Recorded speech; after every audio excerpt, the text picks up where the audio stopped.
Hey everyone, Carrie Beck here with Homeschool Coffee Break, where we help you stop the overwhelm so you can actually take a coffee break as a homeschooler.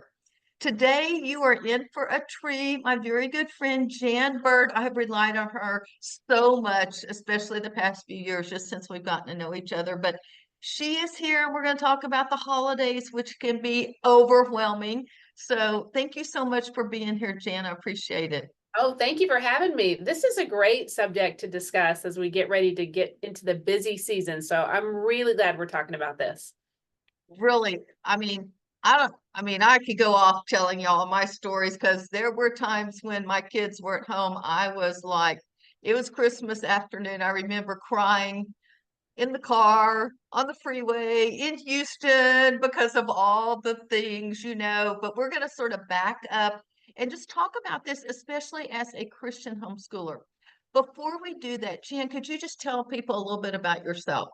Sure. So I've been married for 33 years and we had 5 children. They're all adults now, but we homeschooled them from preschool all the way to high school graduation. They've all since gone on to college. That was kind of their thing, what they did. And now 3 are married and I'm a grandma and I'm still pretty involved in the homeschool community. I don't feel like that's ever going to go away, even though my kids are grown, especially now that one of my daughters is going to homeschool her 2 boys. It's exciting to stay involved in it. And so that's my heart for homeschooling. In addition to that, I've written some books, self-published, and I have a podcast, The Burt Not Ernie Show, and that's me.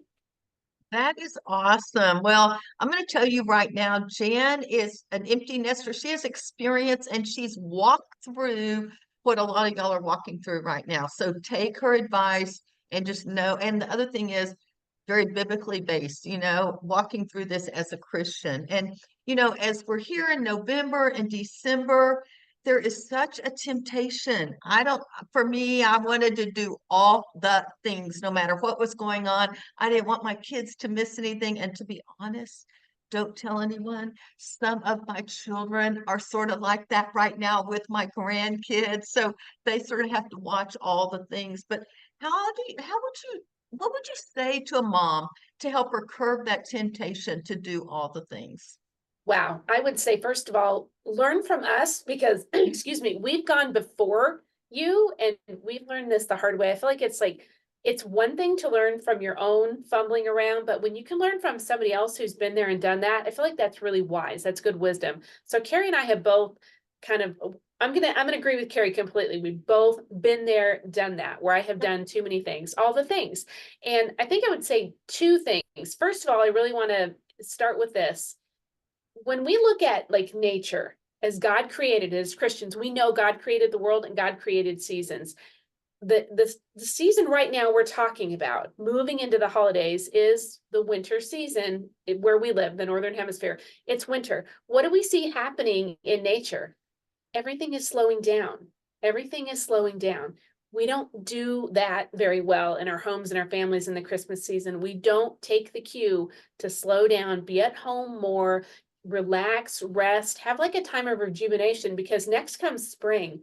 And then we know we're going to be right back in it. Spring, summer, fall, very, very busy times. It's kind of how God made them to be, the busy times. And winter is the slow down season. And it used to be that way. Like farmers, they didn't do as much when the sun went down. Families spent more time together in the evening. They went to bed earlier and slept in later because they got up with the sun.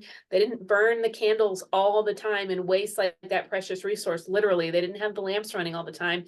They rested because they knew the other 3 seasons were going to be busy. So that's my number one thing to just lay the foundation to start with as we talk today. Know the season of your life, but also apply that to this actual like moving into Thanksgiving and Christmas season. It's going to be busier than you can keep up with. So if you go into it, like the decisions you make in advance that are already made, everything in life gets easier from there. So make a decision that you're going to be willing to slow down. Like you decide, mom and dad, make the decision. You decide as the Christian homeschoolers, you're going to slow down and maximize this time to the Lord's glory. Because a slower pace at a time when we're really celebrating his birth and giving thanks for all he's done, it's much more God honoring. You're going to be less stressed, and maybe your kids won't get to do all the things, but man, take it from Carrie and I. there's a cost trying to do all the things. You're going to pay a price and your kids will too. So that's number one. Know the season and let's try to live in the season we're in, like literally and figuratively. That is so good. And I love the nature thing. Because we really do need to slow down. And I had, like I said, I had to learn the hard way. There is a cost, and relationships in your family, in your kids, in you are more important than all the things. One thing I see, one of the problems is we say, oh, that's the world out there. We got all this stuff going on. It's the world being busy. But you know what? It is not just the world, it is in church. One of the things I think of with church, especially during this time, are I don't know what they're called, the children's, it's not a cantata, but whatever the little children's thing is that they put a play on at Christmas time, and it's really cute. And I sort of laugh through some of it because you've got some shepherd falling over, whatever, but it takes a lot of time to be a part of that. Maybe that's not what God wants you to do this season, or we feel like, oh, it's holidays. We need to serve, serve, serve, serve. There's just a lot of Christian peer pressure, I think, put on Christian moms. So, what would you suggest to help people face this peer pressure? Wow, I'm so glad you mentioned that because it's 100% true. We're not talking about like going out and doing all of the worldly things. We want to live differently as Christians. I know that for me, when I really paused and I took stock, like I actually counted how many things did we do from, oh, say October through the end of the year. And my husband and I, we led youth ministry. He was youth pastor for 12 years. So we had all of those things, plus whatever ages our own kids were that weren't just in the youth group.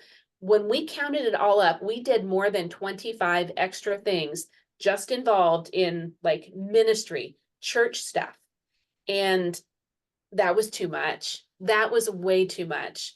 Were they all good things? Sure. Were they exhausting us? Yes. And when we kind of led the way, and it was easier to do when you're in a leadership position, I'll give you that. When we led the way and said, what of this can we cut back on? Because there's no way you have time to bake cookies, to, are you able to do Advent in the evening at home as a family? Can you travel for Thanksgiving? We had times where we had to say we can't travel for Thanksgiving because we had too many things to do with the youth right after Thanksgiving. And we had to step in and say, as the leaders, we're going to put a proposal on the table. Let's cut this back because this is really, I can't share Jesus with people if I can't travel and talk to my family who don't know the Lord. I don't give my kids a chance to know their cousins, their aunts and uncles, their grandparents all that well if I can't travel. I think that it's okay, and maybe I'll just say it like this. Carrie and I are giving you permission to cut back and say no to some things for certain seasons. It's in Isaiah 41, I think. I'm pretty sure it is. Isaiah chapter 41. I'm not going to know the exact verse, but where it says, the Lord gently leads those that are with young. That's it. Like if you have little ones, if you have young ones, if you feel like you're being tugged and pulled and yanked on rather than being gently led, I would encourage you to really just hit pause. And I mean it. Take some time, pray, talk to your spouse, pray some more, and really figure out how you want to go about graciously and politely declining some of those opportunities that are there, not just in the world, but in the church, because man, we can fill up our calendars.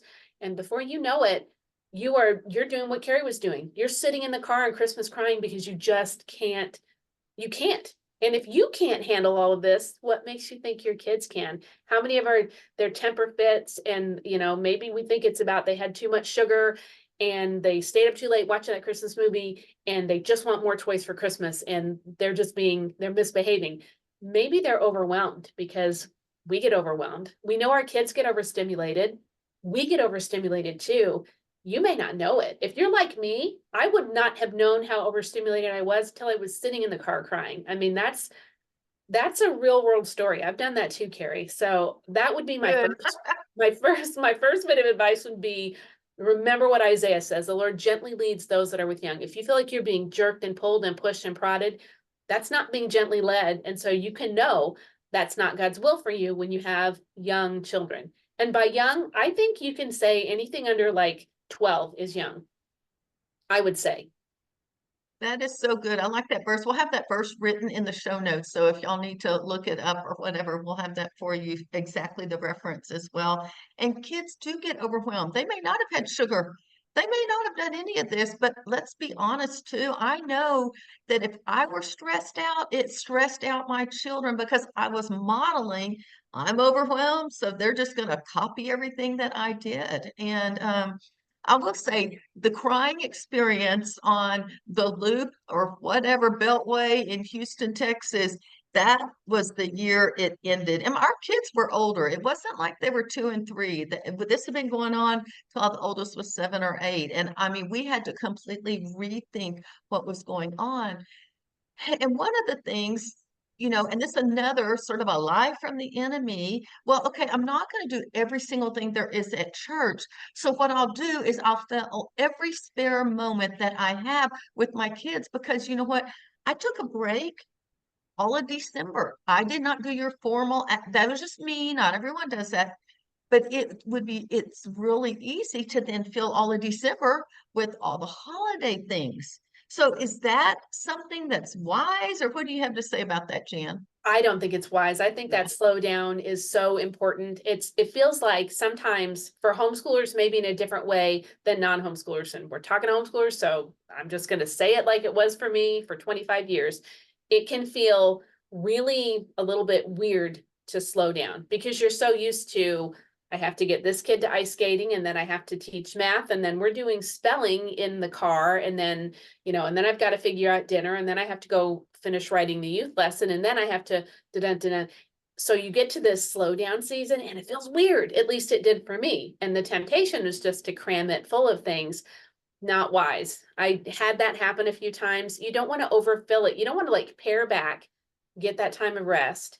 Say yes to fewer commitments. And remember, or say no to more things. Say no more often. And no is a complete sentence. You don't have to explain. When you explain everything, and all the reasons, you really are going to talk yourself almost back into it a lot of the time. And you don't need to over explain. Thank you for the offer. No, that doesn't work for us right now. No, my husband and I have discussed it, and always play that card. And it's not a card to play, but it's true. I need to pray about it and we need to talk about it and then do those things.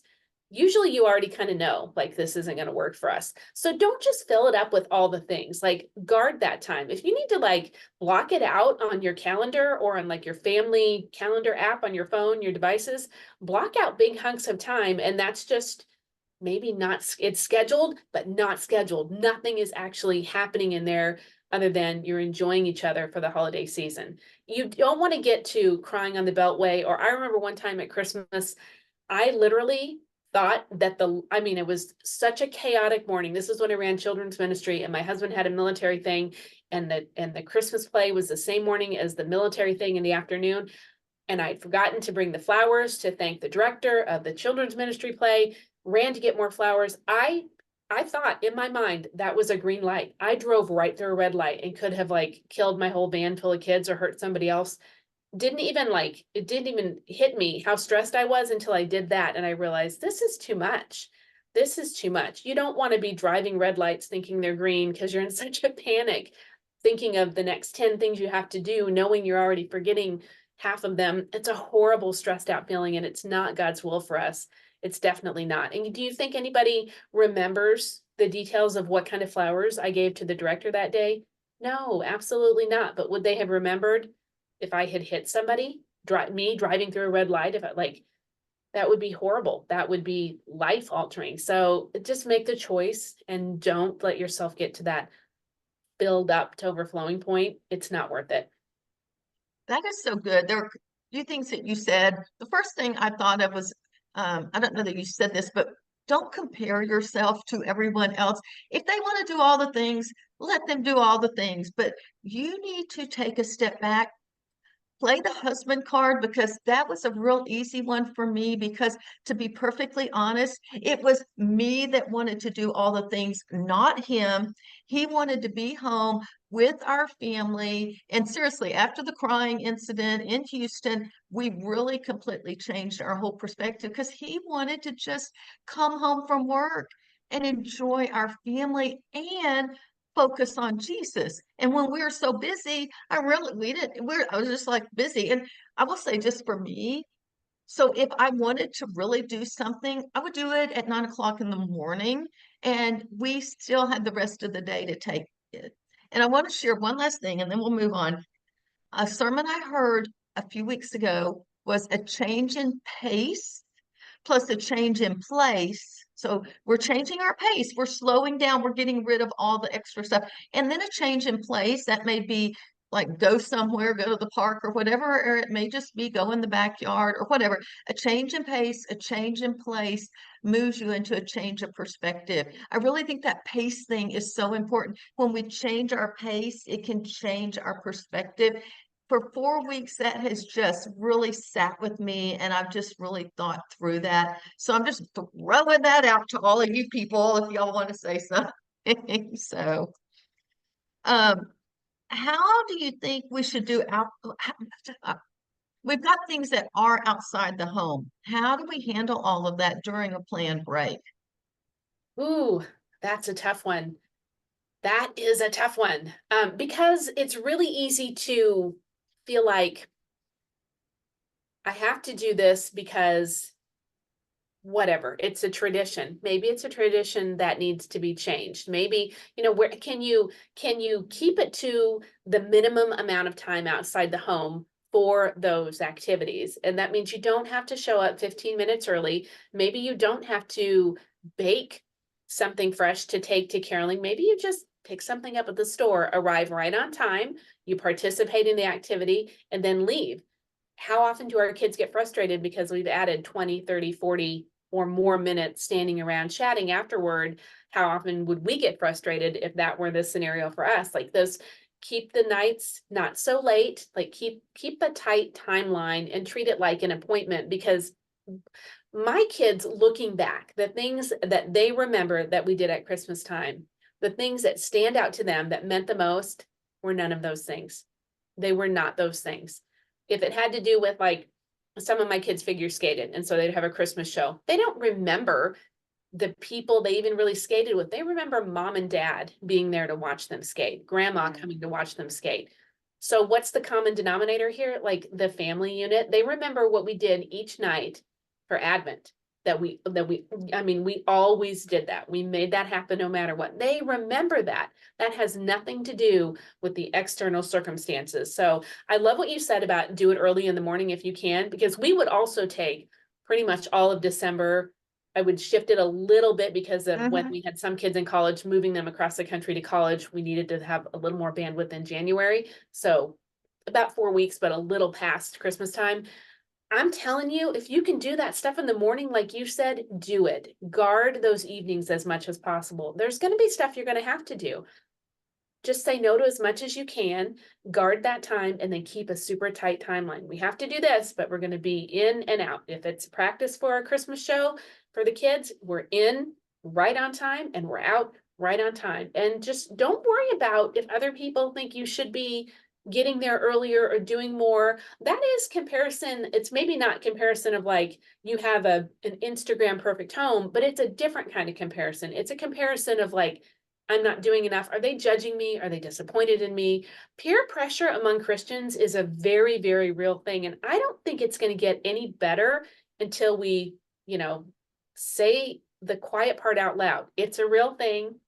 We're all wearied by it. So let's start to change it. And who knows, you might be the person who initiates the change in your local church community, and you could make like a tremendous difference and bless so many other moms just by being the first one to start saying no to more things and stepping back and guarding that time with your family. I'm telling you, Carrie can probably attest to the same thing. The things that our adult kids remember are the things we want to share with you and say, this is what's going to stick. This is what's going to last. It is none of those things that were outside and involving other people. It's the things that were in our home and with our family. And so I would encourage you to just learn from what our older kids have told us. And take it to heart because they mean it when they say it. So good. And if you're going to compare yourself, compare it to whatever God's telling you to do. That's what we need to be doing, not what everyone else is. I really appreciate you saying that Advent and that you're you as parents were there. Those are the things your kids remember. And I think we forget that. My kids, don't ask me why, but I think all of them remember us making pumpkin bread. Now, one of my girls can't stand pumpkin bread, but we all made it together anyway. But that is one of their favorite memories of when they were a kid here. So that has nothing to do with any of this, but that is the one thing that they would talk to me about. Okay, but so when you get all this, we sort of figure it all out. But you know what? Mom and dad still need some quiet time, some downtime. Do you have any recommendations how do you explain that to kids? Hey, you know what? We just need to slow down. It can be tricky because kids can be, we get so used to them being the loudest voice in the room, the loudest voice in the family. And the family didn't start with them, and it's not going to end with them. And so what we would do when our kids were young is we would actually give them like a kind of a visual aid. We would say, if you think of a crown, there's a crown jewel, and then there's the little flecky extra diamonds around the side. It started with dad and I. That's like the main part of our family, and you're the little extra fleckies. And so not to be mean, but like you can't get that out of balance. And so our kids knew from very, very young, like we shared that with them from the time our first was a baby. We talked about that with each other, and then we just shared it with them. Like they cannot be the loudest voice in the room. We have to be willing to always be the parents and not try to be their friends. And sometimes we just didn't even need to over explain it to them. We would just say, we need this time. Mom and dad need this. We can't go at this pace. And so the answer is no, we're not going to do that. And I wouldn't apologize. We would just lay it out there. And it might seem a little bit blunt, but really it's easier than getting into, you're not going to argue with a toddler, and you certainly don't want to argue with a teenager. And those in between years between toddler and teenager, you don't need to argue then either. You can just say, we're the parents, and this is a decision we made, and we're not going to do that this year. And in the end, I think it all worked out beautifully. We really didn't get that much flack with them. We started when they were young, so they were very used to, like, I mean, even as busy as we would be, we still would say that analogy of the crown jewels versus the diamonds that are encrusted around the accent pieces. The accent pieces don't get to rule the day. And we would also tell them, you're not accountable to God for what we do in this family. Mom and dad are. You're not. And so you cannot make the decision, and that's it. That's that. We've decided, and that's that. It's pretty blunt, but it worked, and I don't think they resent us for it. That's so good. Okay, so I'm gonna throw a loop in all this. What if we have a mom that their kids are, say, 10 and up, and they've been letting their kids have the loudest voice in the room, which sometimes you get to the point and all of a sudden you're like, I gotta get control of this. Like, it is one thing to sort of start from their younger years, but what would you say, how would you transition to that? Because my guess is they're going to hear this thing, especially if they're 10 and up, because they have a voice and they think they're going to share it and change your mind. And you're like, anyway, Yes, thoughts on any of that? for sure, I would say it needs to be an honest conversation where you honestly say, we did too much, and where you honestly say, we have let you run the home in this area, and that is not right, and it is not biblical. And so we're going to put it back in its right order, the way God ordained it to be.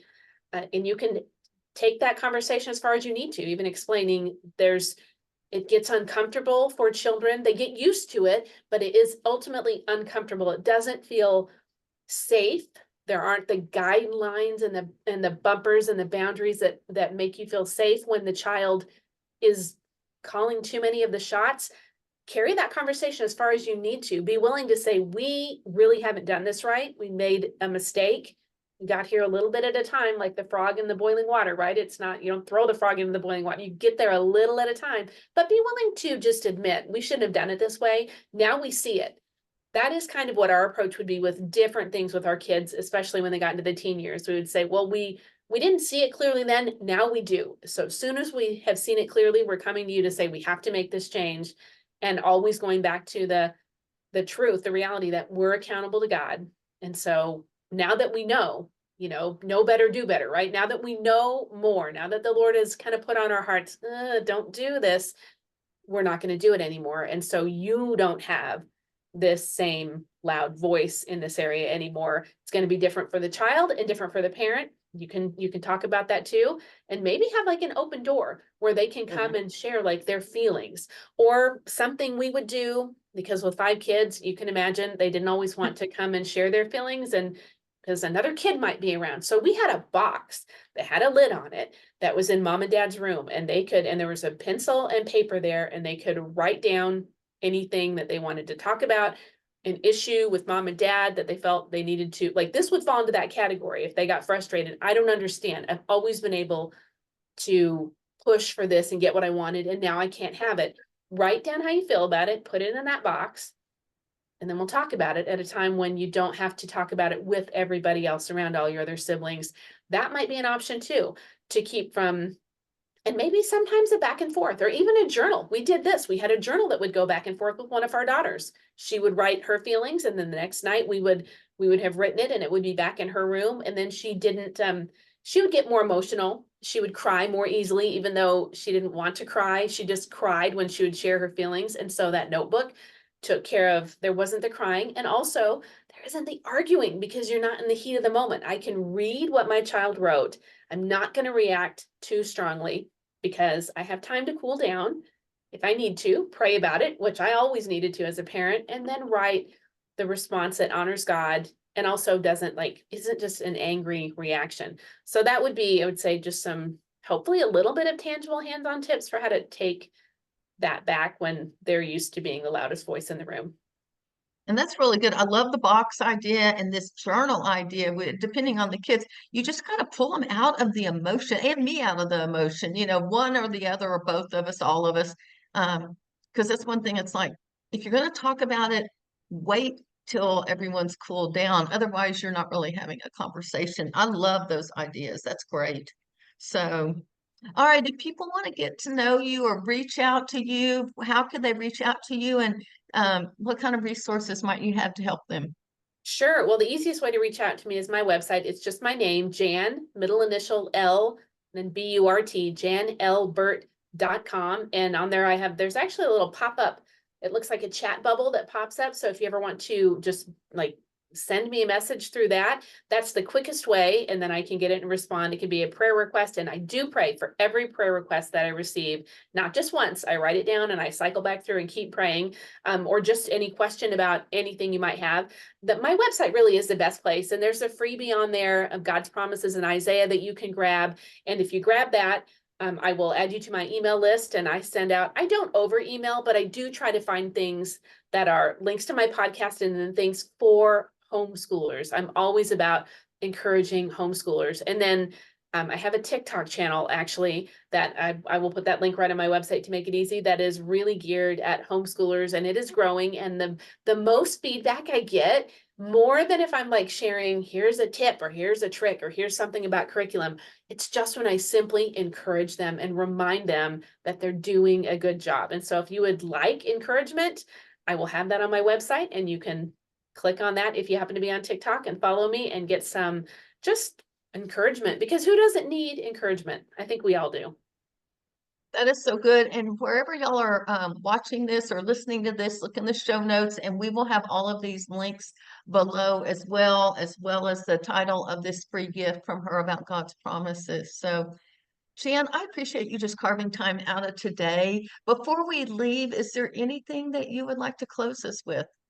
I would just like to say that you're not doing a bad thing. It might be an uncomfortable thing, but it's not a bad thing or a wrong thing in pulling back and kind of drawing your kids closer, and maybe sort of putting a little bit of a sheltering hedge around them, around your whole family, really, for this holiday season. It's not a bad thing. It can feel uncomfortable, but discomfort doesn't mean bad and doesn't mean wrong. And I would lastly just want to say, sheltering is not a bad thing. We know that. We know that. Psalm 91 tells us that sheltering is not a bad thing. God says we are to be sheltered by him. So I want to encourage you to recognize in advance, people are going to say stuff because we're homeschoolers. We already know people in the church will say stuff because we're homeschoolers. Just remind yourself that if God says sheltering is a good thing, and it's good for us as grownups, it's also good for our kids to have a sheltered, loving, comfortable, safe slowed down holiday season. And most of all, you're doing a really good job in raising your kids. If nobody's told you that today, I just want to tell you, you're doing a great job. And I'm so thankful that you're investing in your children via homeschooling. So that would be my last little bit that I'd want to say to your listeners. That sounds good. Okay, I'm going to put you on the spot. Not really on the spot, but could you close us in prayer before we I finish would. out? Okay, Absolutely. thank I'd you. love to do that. Father, I thank you so much for each one that is listening to this episode of Carrie's podcast, whether they're listening right at the holiday season when we recorded it, or months or weeks, years down the road. Would you put your hand of blessing and favor and peace on them? Would you bring order to any part of their life that feels chaotic? Would your peace just pour out that on them like a river? Would you equip them for that high calling and the task that they have of homeschooling their children in a Christian environment? Would you bless them and keep them, favor them, give them supernatural wisdom, ideas that they know came just from you, patience that just overflows the banks of any expectation they might have, that you would just override anything that's just negative or dark or coming against them. We just ask that you would protect them from any evil attack of the enemy. We know that there are going to be weapons that are going to form, but we know that your promise is no weapon formed against them will prosper. So bless them. Give them your peace above all else, and help them to know that as they follow you, their good shepherd, you will only lead them to places that are pleasant and blessing, not perfect, not trouble-free, but places where there is joy and there is peace and there is abiding with you. So Lord, bless them in immeasurable ways, and whatever their greatest point of need is right now, would you reach out and just touch them in some way, shape, or form? Speak to them through something, a Bible verse, a direct answer to prayer, encouragement, hope. Hope deferred makes the heart sick, so we know you have hope for them. Give them something to help them keep on keeping on and trusting that you're working in that specific, most difficult situation in their life. And we ask all this in Jesus' name. Amen. Amen. Thank you very much. Appreciate it. So, all right. I am Carrie Beck with Homeschool Coffee Break. We will talk to you next time.